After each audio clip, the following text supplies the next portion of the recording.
Anna Wintour's exit as editor-in-chief of Vogue after nearly 40 years isn't just the end of an era. It's the closing of a cultural chapter. As fashion's most powerful, or to some, most feared figure, she set the tone for a generation. She turned Vogue into a global empire, turned the Met Gala into a must-watch pop culture moment, and elevated designers into celebrities. And in doing so, she changed fashion entirely. This is the story of how a girl with ice blue eyes and an uncanny sense for what's next wielded a shoulder-length bob and quick wit to create an unmistakable legacy, one that reshaped an industry and sent ripples across culture. Born Anna Paquin Wintour on November 3, 1949, in Westminster, London, she grew up riding horses in the countryside, playing tennis at elite clubs. Her family was stylish but not content to sit quietly. Her father, Charles, was managing director at Condé Nast UK, and her mother, Eleanor, was a respected journalist and heiress. From a young age, Anna was steeped in magazines, runway shows, and the rhythms of print culture. But defiance was hereditary. As a teenager, she repaired to Paris and studied modern dance, sketching designs in cafes and taking art class breaks. At 17, she was spotted by Harper's Bazaar photographer David Bailey and soon landed her first fashion feature in 1968. It would set the stage. She wasn't glamorous in a traditional way. She was aloof, clever, sharp-witted, and that magnetism would define her future persona. After dropping out of the University of Paris, Anna moved to London's fashion scene in the early 70s, writing for Harper's Bazaar UK and the Sunday Times. Her blunt style and visual instincts caught attention, and in 1980, Condé Nast pulled her across the Atlantic to New York, making her Vogue's soon-to-be legend. By 1983, she was creative director. Just 3 years later, editor-in-chief became official, and what followed was a 3-decade reign of influence beyond imagination. Under her leadership, Vogue's circulation doubled. She relaunched the glossiest supplements, cultivated a pipeline of young acting and music stars, and expanded the magazine's content to include politics, race, and social change. Her annual September issues became pulse checks of new influences. She made supermodels into brands, Gia, Naomi, Linda, and then models into business moguls. She gave emerging designers like Marc Jacobs, Alexander McQueen, and Prinza Schouler their first covers, placing Anna not just in editorial control, but as curator of global style. Perhaps her most defining move was making the Anna Wintour Award and the Met Gala inseparable. What began as a fundraising dinner in 1948 became a blockbuster event during her editorship. She handed creative directors carte blanche, turning carpet entrances into media events.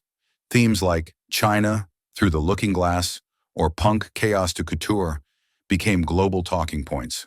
Her vision turned what had been an insider's event into social media gold, and far beyond fashion. Wintour's management style was famously icy. Early mornings, sharp feedback, obsession with quality. Fashion insiders speak of her, "What's my dog wearing?" cold call to junior assistants, or firing junior stylists with a quick, "You're fired" charm. But she also championed insider talent like Grace Coddington, Stefan Sagmeister, and Edward Enninful, backing their visions. She combined absolute authority with surprising loyalty, creating a workplace of fierce ambition and fierce mentorship. She insisted on real journalism and authentic storytelling. Under her guard, Vogue featured Michelle Obama on the cover, Oprah Winfrey's influential spread, and the number Me Too series. She wrote new editorial pages about climate change, immigration, and female empowerment, pushing the magazine past style into substance. When Barack Obama named cover 2014 the feminist issue, she heard him personally say he believed Vogue could be a force of change. That moment made editorial power feel global. Her reach extended beyond print. In 2010, she produced the September issue, a documentary anchored by her focused charge through a high-stakes editorial season. She launched Vogue.com and its live stream events, Vogue's social channels, Teen Vogue's politics, Vogue business. She expanded into localized international editions, China, India, Mexico, spreading her fashion vision globally. She also lived a private life with surprising vibrance, a marriage to real estate scion David Schaffer from 1984 to 1999, and a long-term partnership with architect Shelby Bryan from 2004. She's a regular at Wimbledon, the U.S. Open, the White House Correspondents' Dinner, but rarely speaks to the press. Yet her small public remarks, like calling Hollywood desperate in 2007 after Oscars, or boldly stepping away from fashion-shaming statements, always carried weight.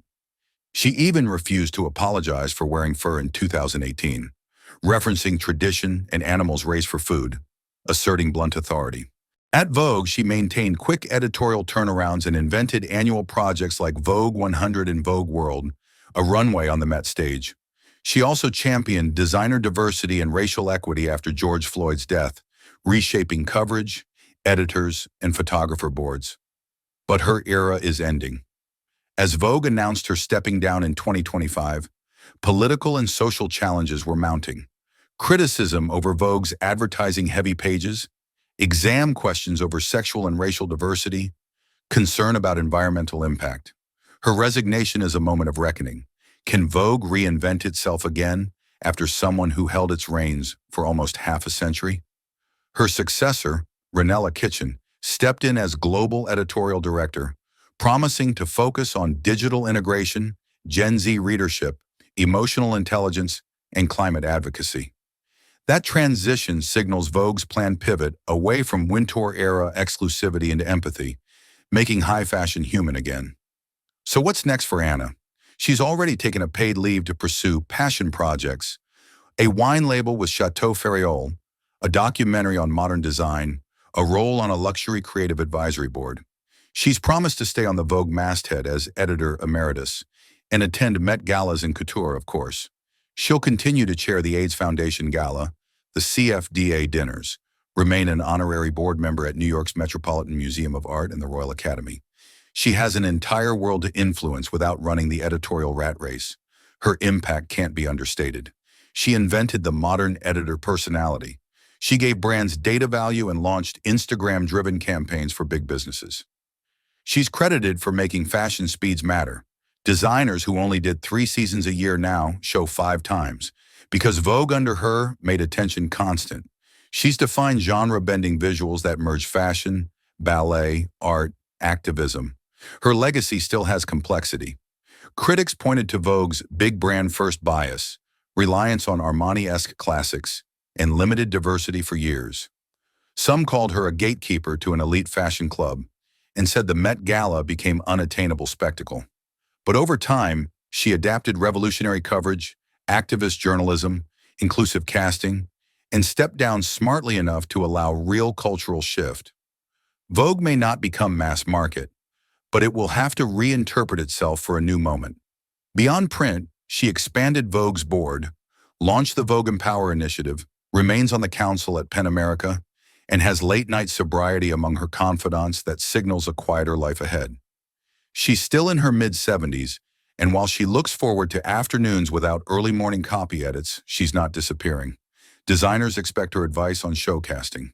Archive houses expect new commissions or donations. She may still accept cover shoots, Wintour the judge, not manager. Her replacement must balance legacy with evolution. Ranella Kitchen isn't reinventing Wintour so much as continuing a script, telling the next era's story with empathy, workplace equity, holistic lifestyle, global digital fluency. Anna's stepping down marks something bigger, the passing of institutional power in fashion. She's an icon built on culture, personality, contradiction, and critique.